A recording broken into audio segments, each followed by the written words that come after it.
Bonjour belle âme, bienvenue dans ce podcast qui se veut très spontané et relié au cœur, dans lequel je vais te raconter mon histoire flamme jumelle, mais aussi ce que je vis dans ma vie de FJ.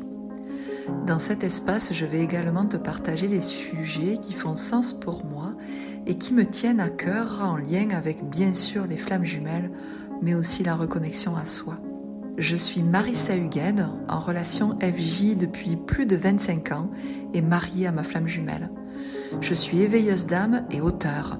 J'accompagne depuis presque 10 ans maintenant les personnes qui viennent à moi en étant reliées à leur âme.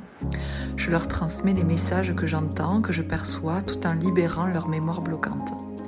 Depuis quelques années maintenant, j'accompagne de plus en plus de flammes jumelles sur leur chemin d'éveil. Bienvenue dans cet espace qui se veut authentique. Je te souhaite une très belle écoute. Et si ce podcast te plaît, n'hésite pas à laisser un commentaire. Merci.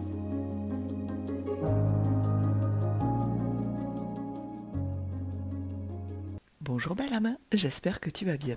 On se retrouve dans une nouvelle saison d'épisodes donc du podcast Dans ma vie de FJ, dans lequel je vais continuer bien évidemment à te parler des flammes jumelles, mais pas que, parce qu'on sait très bien que les flammes jumelles, c'est un révélateur. Et ça révèle toutes sortes de mémoires, de contrats, de loyauté, de blessures, de traumatismes, qui est important d'aller libérer pour enfin être soi-même. Et je te fais cet épisode un peu comme une introduction, voilà, pour déposer ce qui est. J'espère en tout cas que tu as pu passer un bel été, même si j'ai trouvé, d'un point de vue énergétique, et je ne suis pas seule à le dire et à l'avoir vécu, qu'il était très déroutant cet été 2025, parce qu'on est dans une année quand même plutôt charnière, une année en numérologie 9, donc on finit un cycle, donc il est temps, et encore plus j'ai l'impression à partir de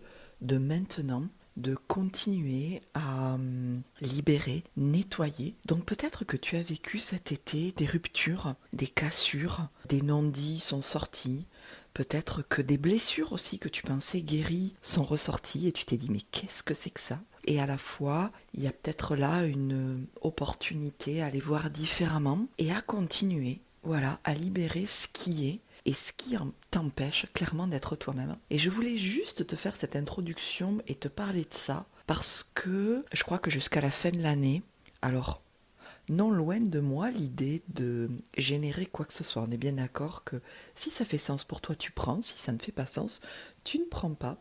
Mais j'ai vraiment l'impression que, tu vois, il y a eu un peu quelque chose de charnière, et surtout au mois d'août, qui nous pousse vraiment à être nous-mêmes, à aller dans cette joie, cette possibilité d'être soi, de dépatouiller la honte, l'abandon, le rejet, tout ça, ça peut être émergé par la flamme jumelle, mais pas que. Et je ressens cet élan de « allez, on y va ».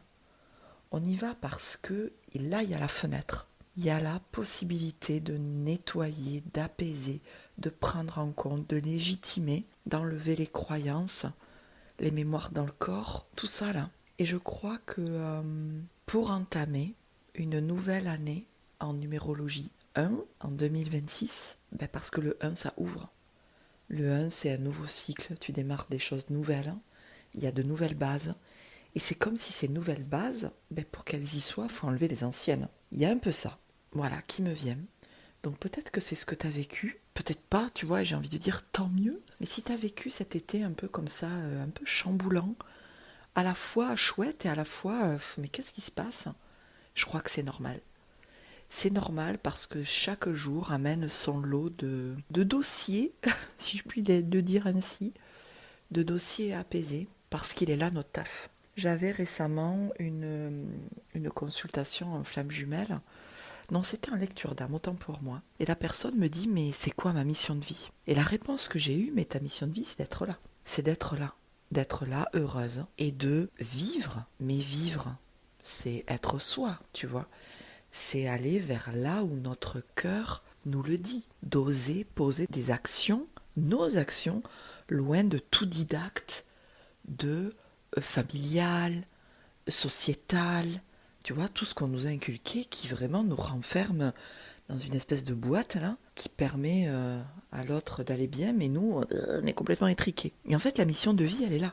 Et de la mission de vie découle une contribution, le lien à l'extérieur, où tu viens par ton job, par ton attitude, par ce que tu transmets, par tes valeurs, par les actions que tu poses, tu rayonnes et tu contribues. Tu sais, comme le petit colibri. Mais en fait, on est tous là pour une seule et même chose, c'est d'être en paix, c'est de vivre. C'est ça la mission d'âme, c'est ça que souhaite l'âme, c'est d'être bien, que tu sois avec ou pas ta flamme jumelle.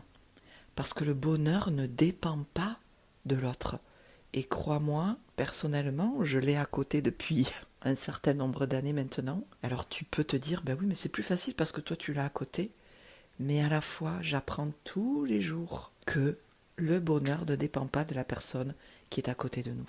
Notre bonheur dépend de nous-mêmes, des actions qu'on pose, autant pour s'ouvrir au monde, pour aller vers là où le cœur nous appelle, tu vois, autant d'aller dépatouiller ce qui empêche ça. Donc voilà, j'avais juste envie de te faire cette introduction et que c'est normal si t'es chamboulé alors que tu pensais avoir bien travaillé sur toi, ce qui est le cas.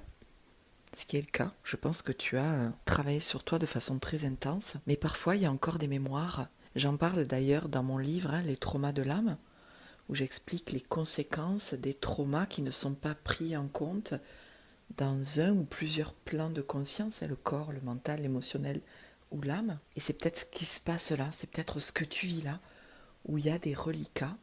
Et puis ça nous demande aussi une certaine responsabilisation de nous-mêmes. Oui, aller consulter, bien évidemment, parce que parfois on ne peut pas tout seul. Mais il y a quelque chose dans le quotidien peut-être à mettre en place, de la méditation, de la respiration, de l'écriture, du mouvement. Je ne parle pas forcément de sport ou quelque chose qui permet de revenir à soi, quelque chose qui permet d'amener de la sécurité, qui permet de libérer aussi, faire des rituels, avoir des mantras, quelque chose de cet ordre-là, pour pouvoir, entre guillemets, jusqu'à la fin de l'année, on va le dire comme ça, être dans cette intention de je me libère de tout ce qui m'empêche d'être moi-même. Parce que la vague, elle est là. C'est vrai que j'ai l'image là, en même temps que je te parle, on surfe sur une vague, les énergies nous poussent, donc ce sont des opportunités finalement. Même si parfois, oui, je te l'accorde, on s'en passerait bien. Mais à la fois, c'est des opportunités de libération, de retour vers soi, d'accueil de ce qui se passe en soi, de légitimer ce qui est en soi, nos blessures. Parce que c'est normal d'être triste, d'être en colère. Mais voilà, j'avais juste envie de déposer ça là, avant que cette nouvelle saison commence. Alors j'avais juste aussi juste envie de poser peut-être, non pas un nouveau cadre, mais parce que j'ai pas mal réfléchi à cet été aussi, ou comment poster des épisodes de façon, je vais dire, régulière, tout en n'étant pas dans quelque chose de souffrant pour moi, parce que c'est vrai que les derniers épisodes d'avant cet été, c'était difficile pour moi de faire le montage, c'est pas tant de transmettre. Donc je pense que, c'est sûr, je vais faire ce que je te dis, c'est-à-dire suivre l'élan de mon cœur. Et parfois, sur une semaine, il y aura un podcast et parfois pas. Pour l'instant, je vais essayer comme ça. Tu sais, c'est toujours des expérimentations à tâtons, tout en ayant un objectif quand même d'être un minimum régulière, ou en tout cas de ne pas, bien sûr, je ne veux surtout pas lâcher, mais d'avoir une régularité qui ne fasse pas mal. Voilà, mon intention. Donc, il y aura des semaines avec, et des semaines peut-être sans, et ça sera sûrement juste ainsi. Voilà. J'arrête là. Je te remercie beaucoup de m'avoir écouté. Je te souhaite un bon retour dans ton quotidien. Prends bien soin de toi. Empathie, compassion, amour, sécurité. Puis, je te dis à très vite dans un nouvel épisode.